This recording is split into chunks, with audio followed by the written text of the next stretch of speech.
साथियों नमस्कार। आप सभी का स्वागत है मेरे चैनल में। मैं रवि गारगायन आज पुनः हस्तरेखा से संबंधित वीडियो को लेकर आया हूँ। हस्तरेखा के प्रथम पार्ट में हमारा ये पार्ट जो है वो कौन सा होने वाला है, पार्ट 1 है।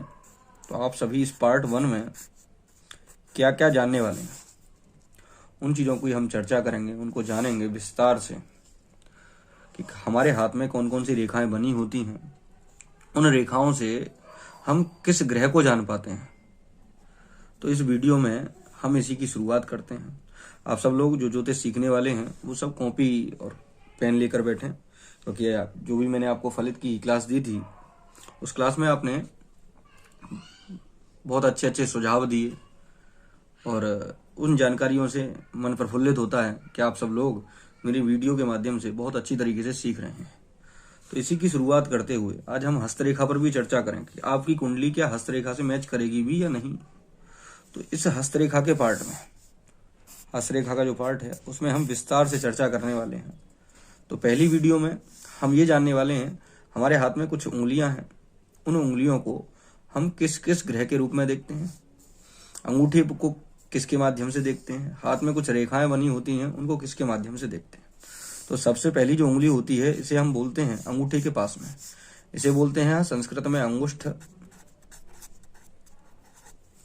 आप देख पा रहे होंगे। उसके बाद होती है अगली उंगली, इसे बोलते हैं तर्जनी। सबसे बड़ी उंगली जो होती है हमारे हाथ में उसे बोलते हैं मध्यमा। इसके बाद अगली उंगली है अनामिका।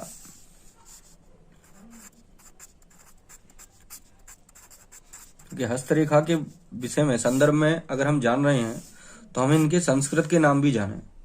बहुत सी पुस्तकें आप हस्तरेखा के संदर्भ में पढ़ेंगे और जानेंगे कि इनका नाम क्या क्या है।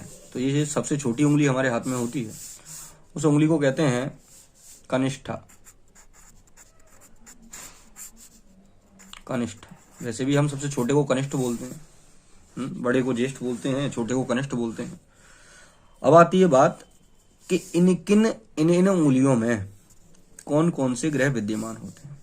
हम जिन भी ग्रह को देखते हैं वो इन जगहों पर होते हैं।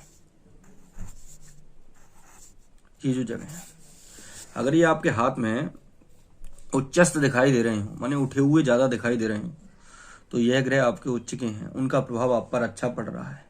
तो आपको पता तो हो कि हमारे ये कौन कौन से ग्रह हैं।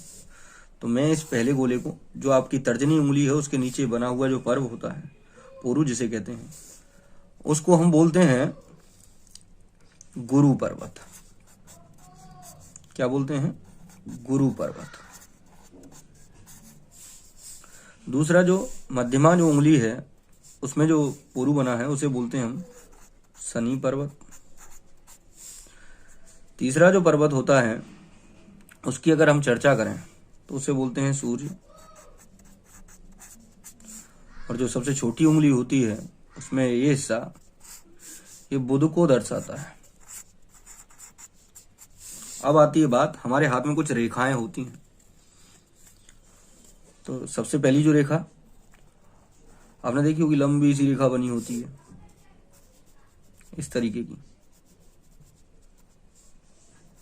आप अपने हाथ में देखना चाहें तो देख भी सकते हैं। आपके हाथ में इस तरीके की एक रेखा बनी होगी जो अंगूठे के या तो ऊपर से निकल रही होगी, अंगूठा के ऊपर से। अगर चर्चा करें तो इसे हम बोलते हैं जीवन रेखा। ये हमारे किससे संबंधित होती है? जीवन से संबंधित होती है। इसके बाद इसी से चिपक कर, या तो इससे चिपक रही होगी या इससे दूर से थोड़ी सी जा रही होगी, इस प्रकार की एक रेखा बनी होगी, उसको हम बोलते हैं मस्तिष्क रेखा।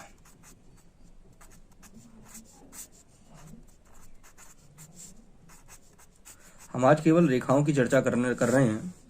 उसके बाद इन पर बने हुए क्रॉस, इन पर बने हुए निशान, वो सब क्या क्या दर्शाते हैं, कौन कौन से योग को दर्शाते हैं। कुंडली में अगर मैच करेंगे तो हम प्रत्येक योग की चर्चा करेंगे कि लक्ष्मी योग है, हल योग है, सारे योग, उन सब की चर्चा करेंगे। आपके हाथ में किस प्रकार से वो पर्वत बना हुआ होगा, उस पर्वत के निशान को देखते ही आप पहचान जाएंगे आप पर कौन सा योग बन रहा है।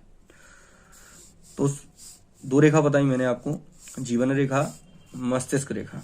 अब एक रेखा बनी होती है यहाँ से, इस प्रकार से ऐसे बनी होती है, इसे हम बोलते हैं हृदय रेखा। क्या बोलते हैं? हृदय रेखा। अब ये जो ऊपर का हिस्सा होता है हमारा, ये जो हिस्सा होता है, इसे अगर देखा जाए तो ये हिस्सा, इसे हम बोलते हैं शुक्र पर्वत।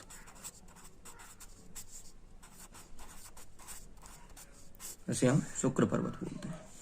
हमने आपको हृदय रेखा बताई, मस्तिष्क रेखा बताई, जीवन रेखा बताई, आदि आदि पर्वत बताए। गुरु पर्वत तर्जनी उंगली के नीचे के हिस्से में गुरु पर्वत होता है। शनि का पर्वत मध्यमा उंगली के नीचे, सूर्य पर्वत अनामिका उंगली के नीचे, बुध पर्वत कनिष्ठा उंगली के नीचे। अब आती है शुक्र पर्वत है। अब आई मंगल की बात। मंगल कहाँ होगा? तो मंगल की सोमंगल रेखा जो होती है वो यहाँ होती है, जीवन रेखा के नीचे, उसे बोलते हैं सोमंगल। सोमंगल मंगल पर्वत के रूप में देख सकते हैं। और अशोमंगल रेखा यहाँ होती है, इसे अशोमंगल के नाम से जान सकते हैं। अशुभ मंगल लिखा है। अब चर्चा आगे कही गई, आपने देखी होगी हृदय रेखा के ऊपर की तरफ ये बुध पर्वत है, यहाँ से शुरू होता है, मान लीजिए 3 इसके पर्व बनाते थे कुछ इस प्रकार से। तो इस जगह पर बहुत सौ के किसी के 1, किसी के 2, किसी के 3 निशान होते हैं। तो इससे हमें क्या देखना चाहिए? इससे हमें विवाह संबंधित योग को देखना चाहिए। इसे विवाह रेखा भी कह सकते हैं। इनको देखने का तरीका अलग प्रकार से है। अभी हमने केवल रेखा की चर्चा करी। ये जो रेखाएं होती हैं, आपने 3 रेखा किसी के हाथ में हो, उसके बीच में इस तरीके का मणिबंध बना हो, तो इसे हम बोलते हैं मणिबंध रेखा। मणिबंध रेखा। प्रथम पार्ट में हमने बहुत सारी रेखाओं की चर्चा करी आपके समक्ष, उनको जाना है। अब आती है बीच में, सबसे बीचों बीच में आप देख रहे होंगे एक रेखा बनी होती है इस तरीके की, किसी के हाथ में 2 हो, सिंगल हो, तो उसे हम भाग्य रेखा के रूप में देखते हैं। बहुत से लोग कहते हैं हमारे हाथ में भाग्य रेखा ही नहीं है, तो क्या हमारा भाग्य कैसा है? तो उसकी भी हम चर्चा आगे की वीडियो में करने वाले हैं, उनकी भी चर्चा विस्तार से करेंगे। क्योंकि कुछ के हाथ में बहुत सारी रेखा होती हैं, कुछ के हाथ में कोई रेखा नहीं होती, उन रेखाओं की चर्चा करेंगे। पर्वत तो सभी के हाथों में होते ही होते हैं, रेखाओं का अलग अलग प्रकार है। कुछ की रेखाएं यहाँ से यहाँ तक पूरी पहुँच जाती है, मस्तिष्क रेखा, उसमें कौन कौन से ग्रह का प्रभाव होता है, किसकी वजह से ये इतनी लंबी हो जाती है। हृदय रेखा पर बहुत सारे कट होते हैं, किसकी वजह से होते हैं, हम सब जानेंगे। तो ये थी आज हमारे ज्योतिष का प्रथम पार्ट में। आपने हस्तरेखा के संदर्भ में जाना। हस्तरेखा में हमने क्या क्या जाना? हमने पहले जाना अंगूठे को संस्कृत में अंगुष्ठ बोलते हैं, तर्जनी बोलते हैं, जो हमारी अंगूठे के पास वाली उंगली होती है। उसके बीच में सबसे बड़ी जो उंगली है उसे मध्यमा बोलते हैं, उसके पास अनामिका होती है, और सबसे अंतिम में छोटी उंगली इसे बोलते हैं कनिष्ठा। इसी प्रकार हमने रेखाओं को जाना। सबसे बड़ी रेखा ये हाथ में बनी होती है, इसे जीवन रेखा कहते हैं। इसके बगल में एक और छोटी रेखा होती है, वो मंगल की रेखा होती है। पर्वत को हमने जाना, तर्जनी उंगली के नीचे जो पर्वत होता है, ऊपर का उठा हुआ हिस्सा, वो गुरु पर्वत को दर्शाता है। उसके बगल में जो मध्यमा उंगली होती है, उसके नीचे का हिस्सा शनि पर्वत को दर्शाता है, शनि को दर्शाता है। उसके नीचे अनामिका उंगली की, उसके पास में अनामिका उंगली है, अनामिका उंगली के नीचे जो हिस्सा है वो सूर्य को दर्शाता है, और कनिष्ठा उंगली के नीचे का हिस्सा जो है वो बुध को दर्शाता है। और हमने जाना मस्तिष्क रेखा के संदर्भ में, और जाना विवाह रेखा के संदर्भ में। विवाह रेखा हमारी ये थी, इस रेखा के संदर्भ में। यहाँ पर 2-3 रेखा भी बनी होंगी, उनकी चर्चा हम आगे विवाह के संदर्भ में करेंगे कि किसी के हाथ में अगर 4-5 बनी हो तो क्या हो सकता है, किसी के हाथ में 1 बनी हो, किसी के हाथ में 2 बनी हो। प्रत्येक चीज की चर्चा कर, प्रत्येक जानकारी को देंगे हम।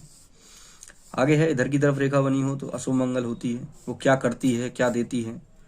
ये रेखा है हृदय रेखा है, और ये है मणिबंध रेखा। ये हमें खजाने को देती है, कहीं से धन धान्य को देती है अचानक से।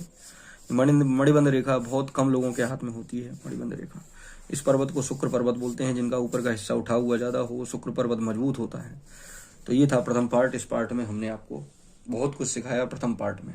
आगामी पार्ट में, अगली वीडियो में हम अलग चीज़ को लेकर आएंगे, जानकारी को देंगे, इनकी पूरी कुंडली के बारे में विस्तार से इसमें चर्चा करेंगे। धन्यवाद।